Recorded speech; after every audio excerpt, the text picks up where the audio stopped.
গাফেল থাকার অর্থই হচ্ছে তাকে শয়তান পেয়ে বসা। যা শয়তান ওই লোককে পেয়ে বসে যে গাফেল থাকে। যে ব্যক্তি ইবাদতে লিপ্ত থাকে শয়তান তাকে ধরতে পারে না, কারণ ব্যস্ত থাকে। কিন্তু যখন আপনি দেখতে ফ্রি আছে শয়তান তাকে ধরে ফেলবে। এই জন্য আপনি যখন গাফেল থাকেন, মনে করেন সময় পেয়ে যাচ্ছি, মনে করবেন আপনাকে শয়তানও পেয়ে যাচ্ছে, সময় পাবেন না। অনেকে বলে সময় কাটাচ্ছি, সময় কাটানো জিনিস নয়, সময় কাজে লাগানো জিনিস। অনেকে সময় কাটানোর নাম দিয়ে কেউ তাস খেলে, যুবক সমাজ, কেউ বা এটা খেলে ওইটা খেলে, ক্যারাম বোর্ড খেলে। আপনি তাদের অন্তর্ভুক্ত হবেন না। আপনার আদর্শ আছে, আপনি তাদের মতো হবেন না যারা আদর্শহীন চলাফেরা করে। আপনার সামনে আদর্শ আছে সাহাবায়ে কেরাম রাদিয়াল্লাহু আলাইহিম আজমাইন।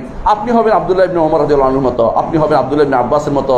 ইচ্ছা হবে সর্বোচ্চ পাহাড় প্রমাণ আপনার ইচ্ছা, পর্বত প্রমাণ আপনার ইচ্ছা হবে যে অতটুকু হব, তাহলে আল্লাহ তাআলা আপনাকে দান করেন। আর আপনি যদি নিজেকে এড়িয়ে দেন, দুনিয়ার প্রতি নিজেকে আসক্ত করে তোলেন, আপনি ধরা খেয়ে যাবেন এবং আপনি তখন বিপদগ্রস্ত হবেন। সেজন্য আপনার আমার উচিত, এই যুবকদের বা যারাই সময় পান তাদের উচিত সময়টাকে কাজে লাগানো। কোনোভাবেই নিজের সময়কে নষ্ট হতে দিবেন না। একটু সময় হাসরের দিন তখন আপনার জন্য বিশাল আফসোসের কারণ হবে যে এই সময় আমি কি করেছিলাম। এই জন্য ইয়াউমুত তাগাবুন, আল্লাহ তাআলা কোরআনে কারীম বলেছেন, ইয়াউমা ইয়াজমাউকুম লিয়াউমিল জামঈ যালিকা ইয়াউমুত তাগাবুন। যেদিন আল্লাহ তাআলা তোমাদেরকে জমা করবেন, সেই দিনটির নাম হচ্ছে ইয়াউমুত তাগাবুন, ঠকে যাওয়ার দিন। প্রত্যেকে বলবে আমি ঠকে গেছি। ইমানদার বলবে হায় রে, আরো একটু যদি আমল করতে পারতাম। আর যে ফাসিক ফাজির, সে বলবে যে আমি তো কিছুই করতে পারিনি, রব্বির জিউনি, আল্লাহ আমাকে একটু ফেরত দেন, আমাকে কয়েকদিনের জন্য ফেরত দেন, লাআল্লি আ'মালু সালিহান ফীমা তারাক, আমি তো এমন আমল করব আপনি দেখে নেবেন কি আমল করতে পারি।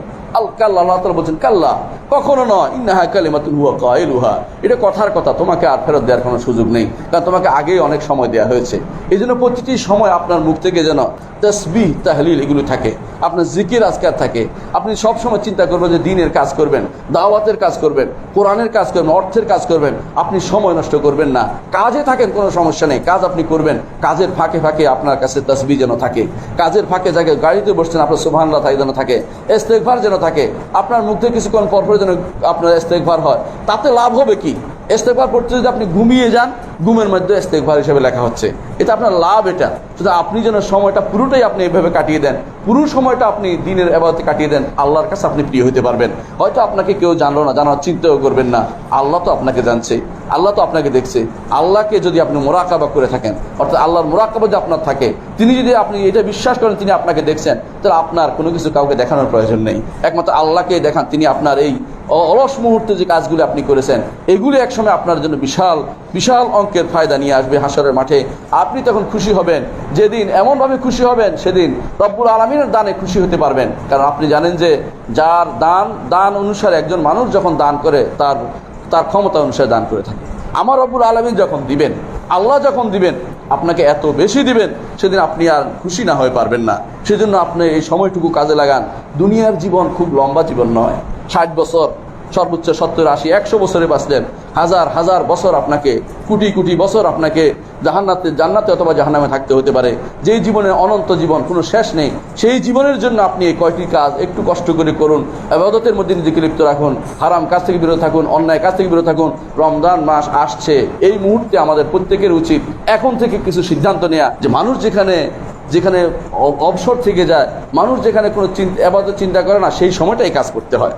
সেই সময়টাকে তিনি স্পেশালি কাজে লাগিয়েছেন। সুতরাং এইভাবেই স্পেশালি এই সময়গুলিকে কাজে লাগাতে হয়। যখনই দেখবেন যে স্পেশাল সময় আছে, তখন বলেন যে আমি তো ফ্রি হয়ে গেছি, বা আমার তো কোনো অসুবিধা নেই, একটু খালি সময় পেয়েছি, একটু ঘুমায় নেই, অথবা আমি একটু বিভিন্ন জায়গায় অমুক জায়গায় দেখতে যাই, অমুক জায়গায় দেখতে যাই, অথবা এটা করতে যাই, ওইটা করতে যাই, বিভিন্ন দেশে যাই। এটা না করে ওই সময়টাকে আল্লাহর ইবাদতের মধ্যে নিজেকে লিপ্ত করুন। এই জন্য আল্লাহ তাআলা কোরআনে কারীম বলেছেন, ওয়াইজা ফারাগতা ফানসব, যখন আপনি ফারেগ হয়ে গেছেন মনে করেন, তখন মনে করেন না যে আপনি সব কিছু সেরে গেছেন, না, তখন আরও বেশি ইবাদত করুন, আল্লাহ তাআলা খুশি হবেন বেশি। এই জন্য রাসূলুল্লাহ সাল্লাল্লাহু আলাইহি ওয়াসাল্লাম যখন দেখলেন যে মানুষ রজব মাসে ইবাদত করে, আবার রমজানে ইবাদত করে, মাঝখানে শাবানে ইবাদত করে না, তিনি সেটাকে ইবাদতের জন্য মৌসুম বানিয়ে এলেন যে ইবাদত করে ফেলবো এটাতেই। যেমনিভাবে রাসূলুল্লাহ সাল্লাল্লাহু আলাইহি ওয়াসাল্লাম বলেছেন যে মাগরিব এবং এশার মাঝখানে, অনেকে মনে করে যে মাগরিব পড়ছি এশা পড়বো, মাঝখানে ঘুরে আসি, না, চা দোকানে আড্ডা না, সবাই মসজিদে বসে আপনি কোরআন তিলাওয়াত করুন, হাদিস পড়ুন, এবং আল্লাহ সুবহান তাসবিহ পড়ুন, তাহলিল পড়ুন, সুবহানাল্লাহ, আলহামদুলিল্লাহ, আল্লাহু আকবার, লা ইলাহা ইল্লাল্লাহ, লা হাওলা ওয়ালা কুওয়াতা ইল্লা বিল্লাহ। সবচেয়ে উত্তম কিন্তু এইগুলি, এই আজকারগুলি আপনি যথাযথভাবে করুন। অনুরূপভাবে শেষ রাত্রে মানুষ ঘুমিয়ে থাকে, আপনি তখন যদি কোনো ইবাদত করতে পারেন, এটা আল্লাহর কাছে বেশি প্রিয়। সল্লু ওয়ান নাসু নিয়াম, যখন মানুষ ঘুমে থাকে তখন সালাত আদায় করো, তাদখুলু জান্নাত রাব্বিকুম বিসালাম, শান্তির সাথে তোমাদের রবে জান্নাতে প্রবেশ করতে পারবে। কারণ অবসর টাইমকে যদি ইবাদত দিয়ে পূরণ করতে পারেন আল্লাহ তাআলার কাছে সেটা হচ্ছে সবচেয়ে বেশি প্রিয় হয়। এই জন্য দেখেন রাসূলুল্লাহ সাল্লাল্লাহু আলাইহি ওয়াসাল্লাম তিনি বলেছেন কি, যেই ব্যক্তি বাজারে যাবে, বাজারে মানুষ সাধারণত আল্লাহর কথা মনে করে না, সেই জন্য এটা পড়ে লা ইলাহা ইল্লাল্লাহু ওয়াহদাহু লা শারীকা লাহু লাহুল মুলকু ওয়া লাহুল হামদু ইউহয়ি ওয়া ইউমীতু ওয়া আলা কুল্লি শাইইন কাদির। কেন তিনি সেটা বললেন? কারণ বাজারে যেহেতু এই বিশাল ইবাদতের সুযোগ কেউ মনে করে, সেখানে আপনাকে বলা হচ্ছে এই সময় যদি আপনি এটা করতে পারেন আপনার এত এত এত এত সওয়াব হবে। রাসূলুল্লাহ সাল্লাল্লাহু আলাইহি ওয়াসাল্লাম বলেন, কারণ গাফলতি অবস্থায় আপনাকে স্মরণ করিয়ে দেয়া এটা হচ্ছে ইমানদারের কাজ। গাফেল থাকতে পারে না ইমানদার যে কোনো সময় ওয়ালা তাকুনু মিনাল গাফিলিন, গাফেল থাকবেন আল্লাহ নির্দেশ দিয়েছেন।